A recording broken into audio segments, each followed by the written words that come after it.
পিতামাতাকে নিজের গুরুজন, নিজের ভগবান বলে মানছে না এই কলিযুগে।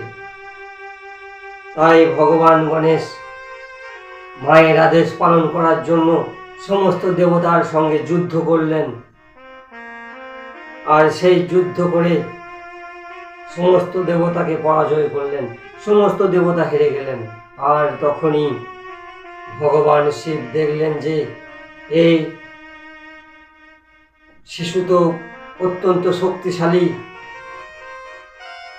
এই শিশুকে কিভাবে বধ করা যায়। তাই ভগবান শিব ক্রোধ হয়ে রেগে নিজের হাতের ত্রিশূল ছুঁড়ে দিলেন।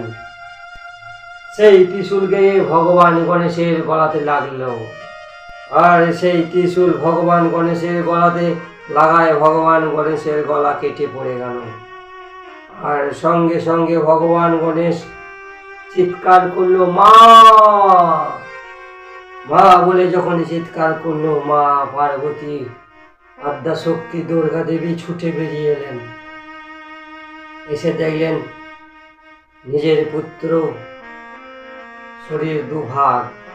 সেই দেখে মা অত্যন্ত দুঃখ কষ্ট পেলেন, কারণ মারা 10 মাস গর্ভে ধারণ করে আমাদের বড় করেছে, না খেয়ে খাওয়াইছে,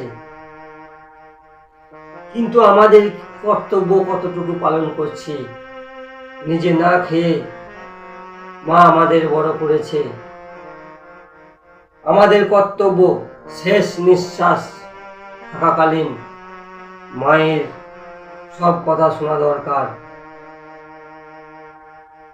সে তো করছি না, নিজের স্ত্রীর কথা শুনে এই কলিযুগের সমস্ত ছেলে, আমার কথা বলছি না, 1টি 2টি ছেলে ভালো, সমস্ত ছেলে স্ত্রীর কথা শুনে মায়ের সঙ্গে বিবাদ করছে।